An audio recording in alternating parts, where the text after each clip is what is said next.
From an American Indian point of view, I can't say that immigration is a good thing. It might change your whole environment. It might threaten the existence of your people. But in the case of an invasive immigration, when it's forced, that's one kind of circumstance. When it's constitutional, or when it's understood that by all nations that their doors are supposed to be open to all people at all times, that's a different situation.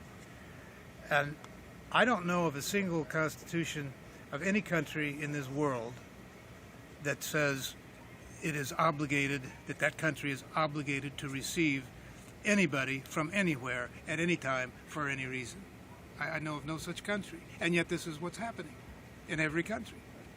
A person born into this world feels that he has a right to live anywhere he wants. I don't know where this idea came from. It never existed before.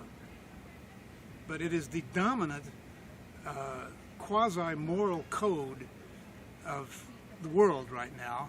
And of course everybody wants to come to the West because the West has a better life. I mean, that's obvious.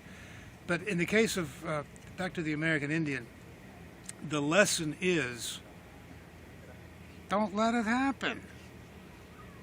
If there's any lesson from the American Indian story, don't let immigration happen. You'll be sorry.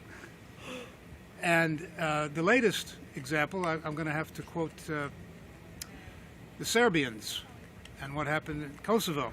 They let too many Albanian Muslims immigrate onto their territory. And now the Muslims have claimed it as their own.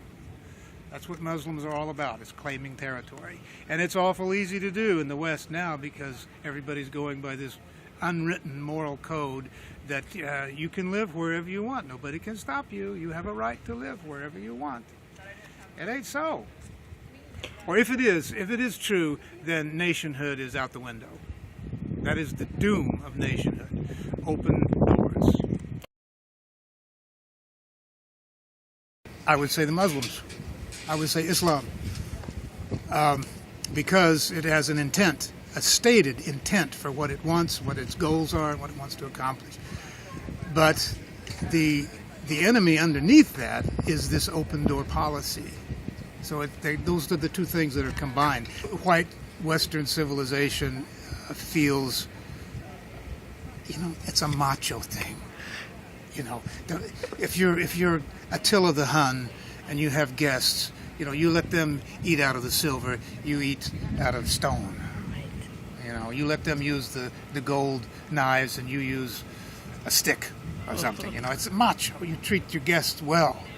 That's what the American Indians did. It's exactly what the American Indians did. Big mistake. Look what happened. So your own machoism can be your undoing. That's another great moral of the American Indian story. Your pride goeth before a fall. Sometimes maybe it's better to just be a primitive person and protect what's your own. Just be primitive about it. This is mine. I will fight for it. Not, I'm great. I'm like God. I can give you everything I have. It's yours. We get into trouble when we try to be like God. Too much. A bit too much. So if you value what you have, be prepared to fight for it unto the death, because if you're not prepared to fight for it, it shall be taken from you by somebody who is less worthy than you, who was not able to accomplish what you accomplished. And if you're willing to give it to him, he will just take it. That's what we are witnessing right now. Giveaway, one country after another, just folding in the name of goodness, in the name of God. The liberals do what they do in the name of God. They think that they're higher at a higher moral level, and you're wrong to keep anything to yourself.